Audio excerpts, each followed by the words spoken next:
An exciting development happened on Tuesday night that at first, I'm pretty certain a lot of people didn't quite realize what happened. But eventually, and I think certainly after people watch what I'm explaining, the realization of what just took place will set in, and something really interesting will develop after that, inevitably.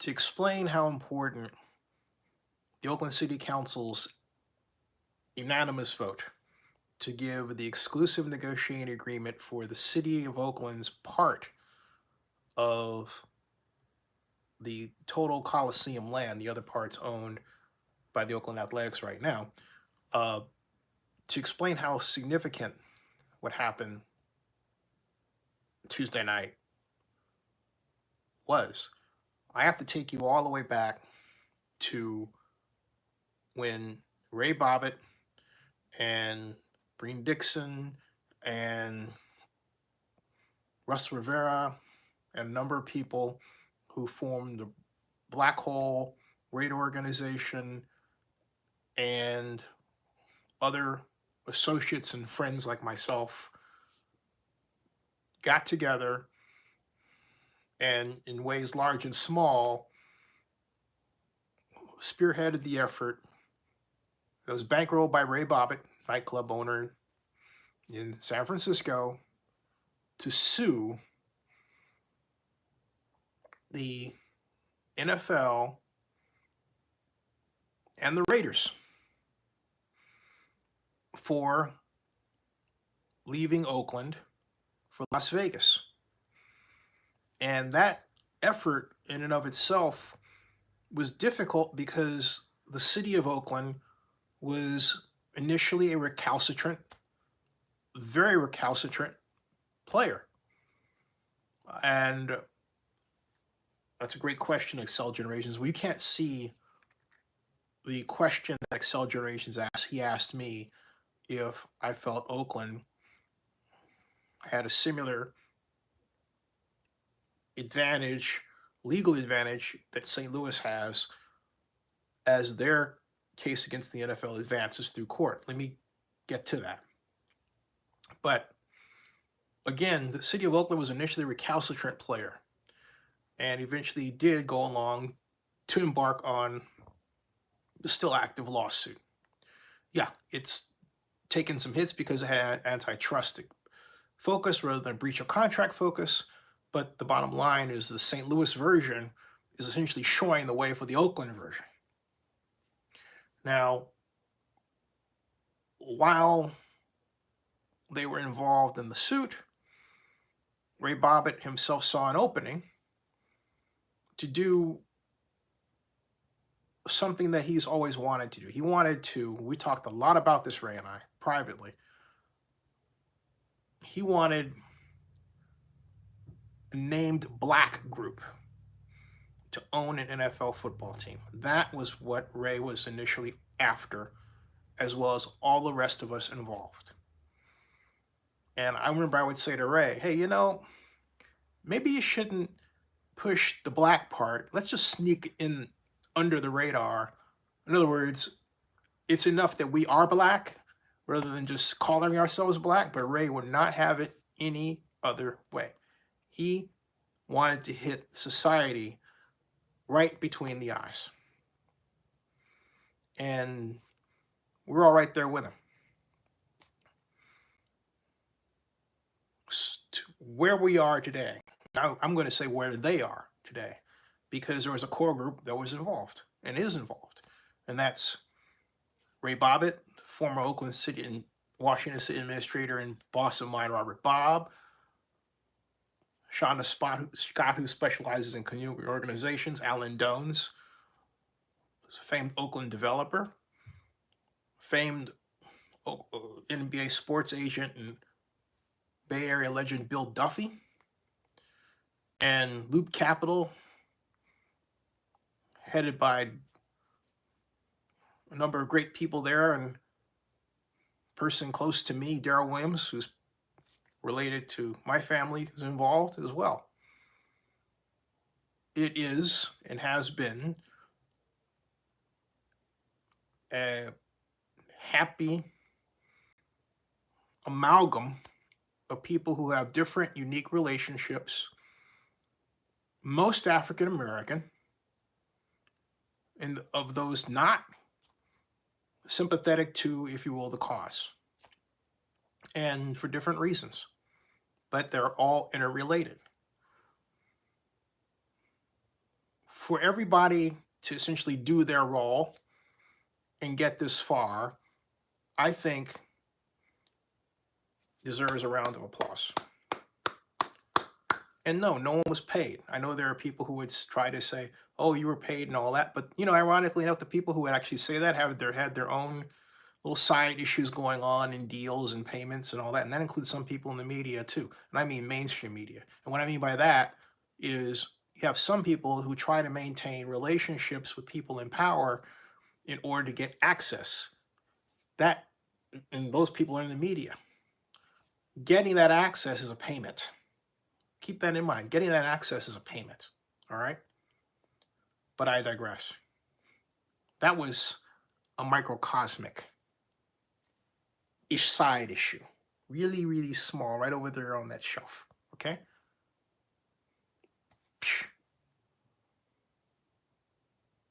The focus was first on the lawsuit. And then Ray had this nutty idea of getting control of the Coliseum. I mean, I remember the day that it shifted. I remember the day that it shifted from the lawsuit to land ownership. But it wasn't as if Ray had the idea of letting go of that. The lawsuit was really in the hands of the city. He spent $40,000 of his own money to get that going. But he was after another bigger fish because he knew, Ray did, that the only way to really change this entire situation was to create an environment that was safe for those who are Black in business to be involved in at various levels and in many different ways, without the feeling that they were going to be left out in some kind of way. And Ray did and has done a virtuoso job of making everybody feel important in some kind of way. That is no mean trick. That is no mean trick. So here we are, where Ray has led an effort that is one small step for an exclusive negotiating agreement. Got it. But one giant leap to the return of the National Football League to Oakland, because that is where Ray started in this entire effort. Remember the presentation of the letter from the NFL and the press conference that he held on the 11th of September.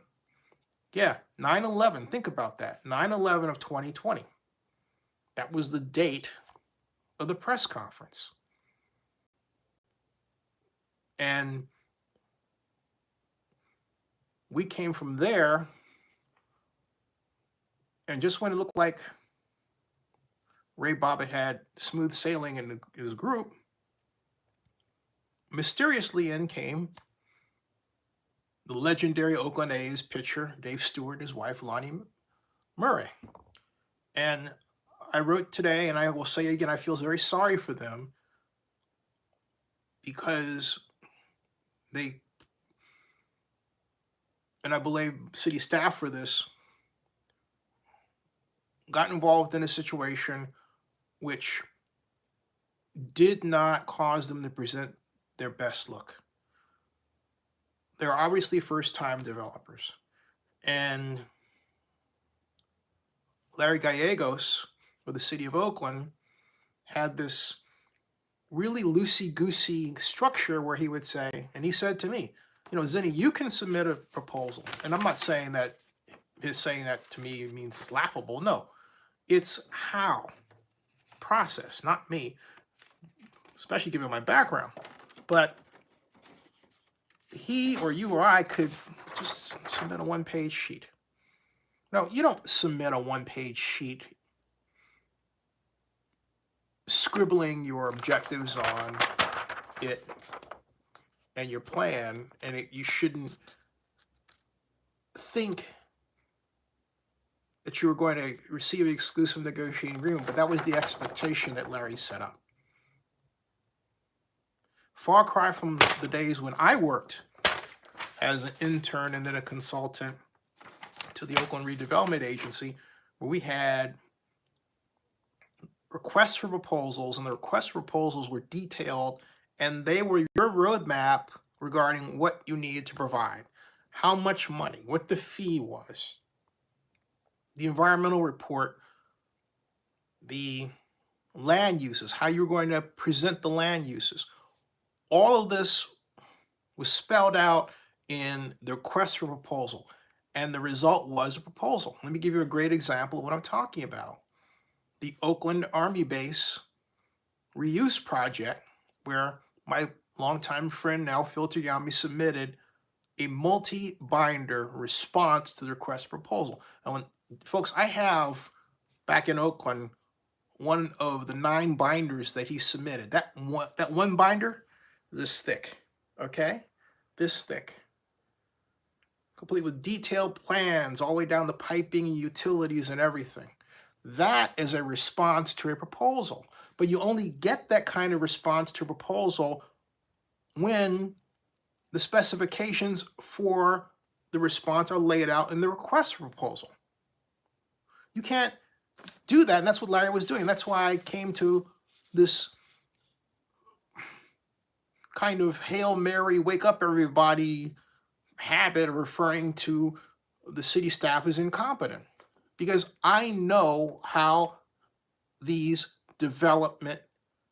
economic development project processes are supposed to be structured in the city of Oakland, and we didn't do it that way. And folks, the allowed incompetence was just driving me nuts. I'll just tell you, it was driving me nuts. Because when you don't have that process, it invites in the great ugly isms, most notably racism, okay, followed by classism, followed by the I really don't know this, so I'm making this sort of stuff up along-ism that staff tends to do when they say, okay, well, you've got all this, but oh, by the way, you need to add this. Well, you didn't tell us that. Oh, and by the way, you need to add this. Why is that allowed? Because they don't have a structured request or proposal that lays out what you're supposed to fill out and present in your response early on. And yet, that's what we've done in Oakland for many decades, until Libby came in and hired people who had zero experience or knowledge of economic development.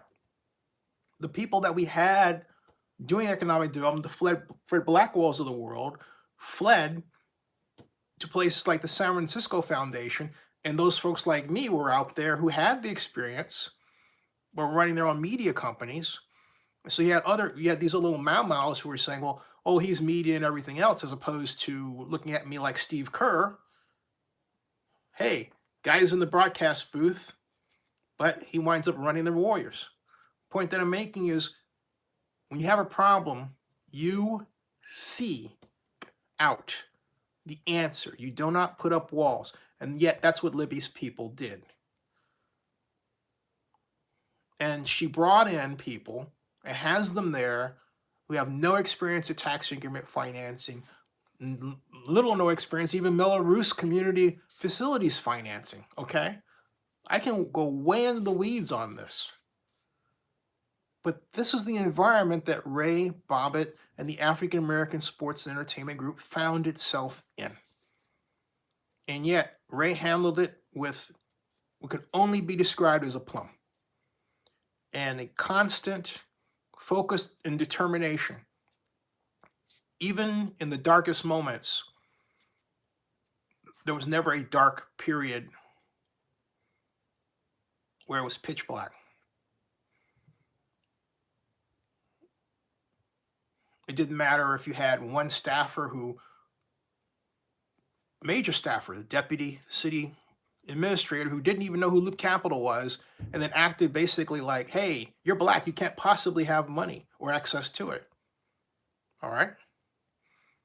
I'm giving you but one example of many, okay? Many, all right?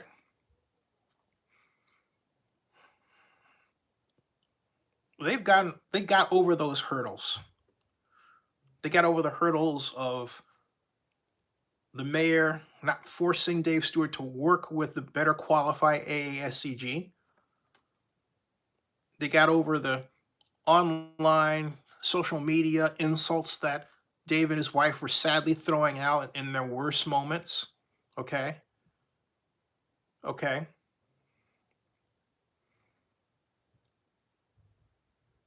They got involved in all of that.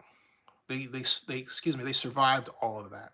Not got involved in it. They were the targets of those attacks. They got all of that to be where they are now. So now that they're here, what's the next step?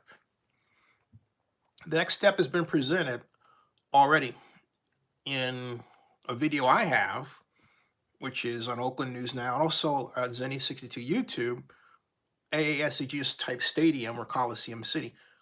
Basically, this is Coliseum City yet again. And if you want to think about it from another entirely different but more appropriate way, this is yet another crack at redeveloping the Coliseum. But there's a bigger focus than just the Coliseum, because of the giant problem that I've talked about again and again and again of sea level rise down there. And the reason why I said that in the context of the athletics and Howard Terminal, the reason why I was in favor of Howard Terminal rather than redevelopment of the Coliseum for the A's is because it's going to take more than just building a platform that's $400 million at the Coliseum to straighten out the sea level rise problem that threatens to put I-80 underwater at some point in our near future.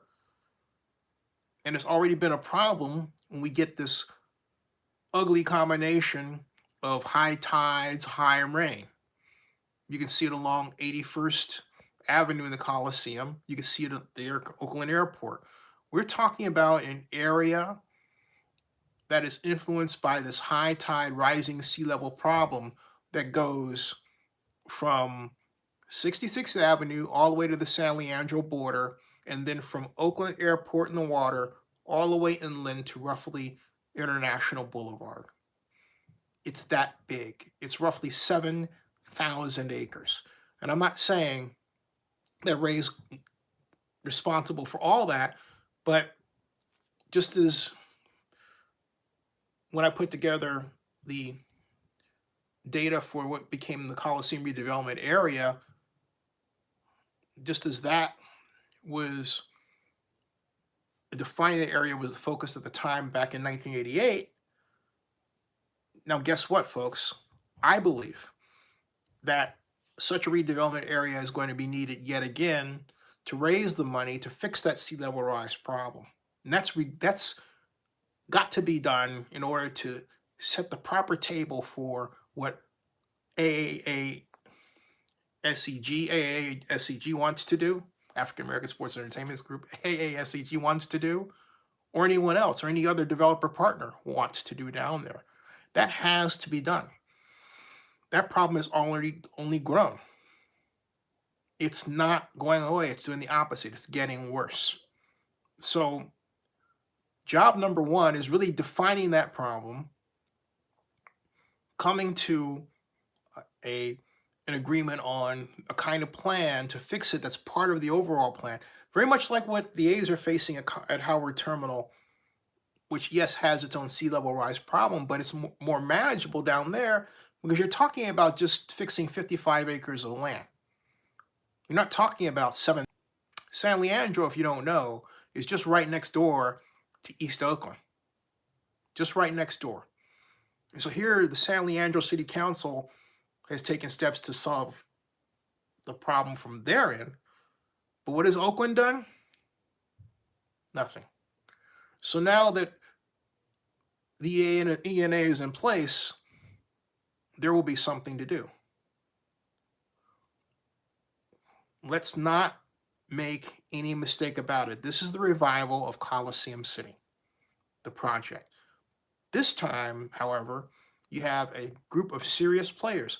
This isn't like when, just telling the truth, Oakland Mayor Jean Quan was involved and she got on the radio and basically said the Prince of Dubai was involved in this. No.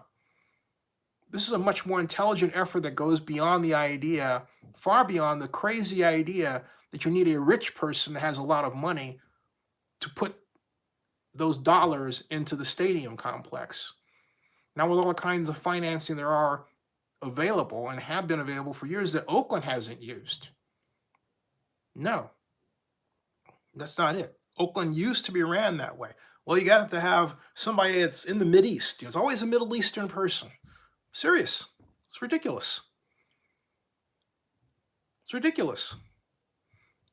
And if it wasn't that person, there were people who were involved who said they were developers that not only had no development experience, but looked more like they were just trying to figure out if, an Oakland politician was, basically involved in some sort of pay-to-play effort. So these fake developers, and they were that, weren't doing anyone ever any good, and they always just happened to surface whenever there was a development opportunity around the Coliseum. And they would claim, oh, well, we've done other work. We've done it in San Leandro, and hey, it's an internet age. I guess they figured guess what? No one was going to check. Or, in the case of Rick Tripp, who I've openly criticized, who was a friend, and I say was because he didn't tell me the truth back then. I asked him I had him on the program with D. Dixon, talking about their plan for a baseball stadium. And I asked him to share with me his spreadsheet, just to look at the numbers, to see if they pencil, right? Because I was blogging about it. And hey, happy to give a nickel's worth of free advice regarding how the numbers flow, right? You know what this dude sent to me? He sent me a punch list of various aspects of a development project for a golf course that didn't have his name on it, but more important, it wasn't a spreadsheet. Okay. So at any rate, remember that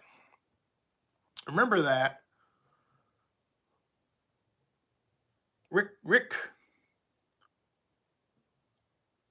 had this idea, but he didn't have a spreadsheet. He told me he did. What that said to me was simply he didn't understand what I was saying. And that was my first clue that he wasn't who he really said he was. And he wasn't the only person to come forward in the case of the Coliseum and make those claims.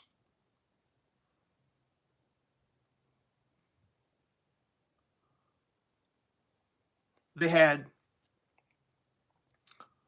another gentleman whose name just flew out of my head, who would call me and say, well, can't you get me in to see Libby? And I said, no, I'm a media guy. What are you talking about? Well, isn't she your god sister? Yeah. And this fellow had an idea of using landing fees to pay for development.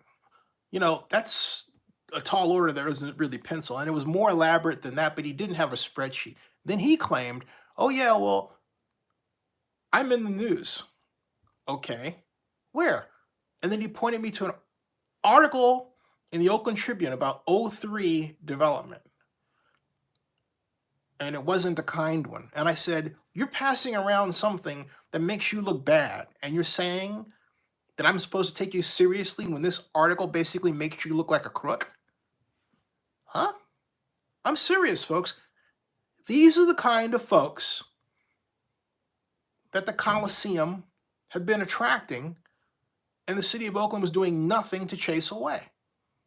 We were getting nothing done. And so it's completely understandable that Mark Davis would say, I need to seek it out.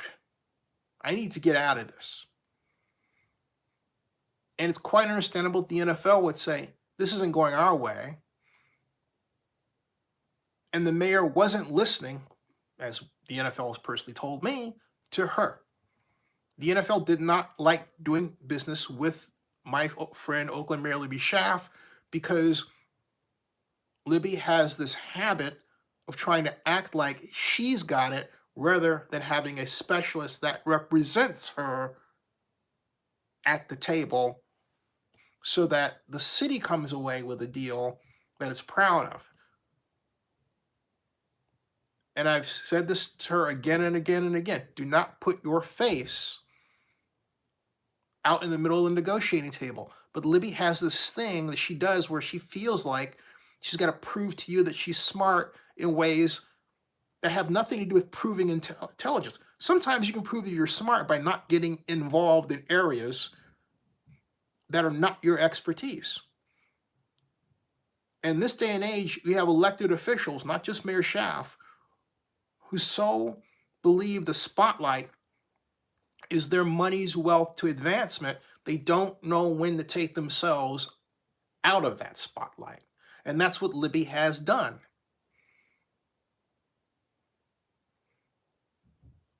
And that's where Oakland has placed itself. So for Ray, Bobbitt, and the African American Sports and Entertainment Group to get to this place, where they are today, in the middle of all of this, is nothing short of commendable and remarkable. So you say, where do they go next? Where they go next is in forming the necessary plan first. Plan first. Financing will follow the plan. When I'm not saying that people will throw money at, no. You know by what kind of development you want to put there, what it takes to finance that. And it must be done with, as Oakland District 3 Councilmember Carol Fife requested, a community focus, even to the point possibly of community partial ownership of that NFL organization in the future. That's still very much on the table. This is all brand new. And there are avenues to get there. So that's where we are right now. What once seemed like a pie in the sky is now not. That is enormously huge. There will be people who try to come in who are not real. Those people need to be vetted out quickly.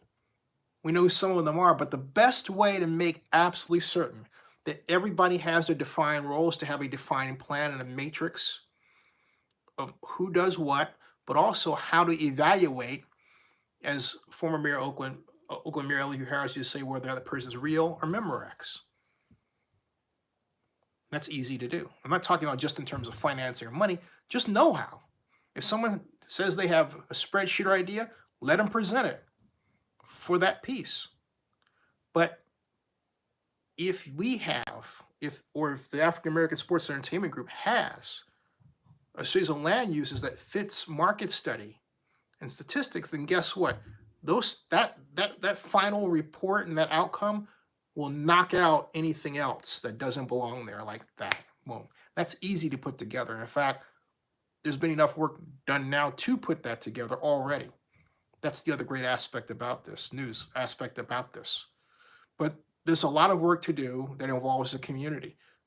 Is there room for extremely affordable housing? Yes. Ladies and gentlemen, we have laid the groundwork for where the African American Sports and Entertainment Group is with all of these different iterations of Coliseum City already. They go all the way back to when Steve Lowe, the late Frank Dobson, and late Bob Lesty, rest in peace to both, and Bob Lesty, my great friend, put together the original concept of Coliseum City back in 2004, and then presented it to then Oakland Mayor Ron Dellums. You can look at the video here on Zenny62 on YouTube. Just type Coliseum Origins, okay? There's enough work. It's a nice layer cake of information and data and calculations. There are even artist renditions of what the Raiders Stadium was supposed to look like, which have been seen only by a handful of people, including, unless of course you have regularly watched this program and you saw it in 2018, right? So the next step is in putting all of that together and getting to what's called a due diligence and development agreement. In other words, getting to a point where they can actually build at the Coliseum, build an apartment complex, build facilities, build the stadium. And what will be most exciting is who they pick up along the way, punctuated by the involvement of the National Football League. I tell you this, at some point, the National Football League will be involved in this process, and we will be on the way to bringing the NFL back to Oakland. Subscribe to Zinni62 and bookmark oaklandnewsnow.com.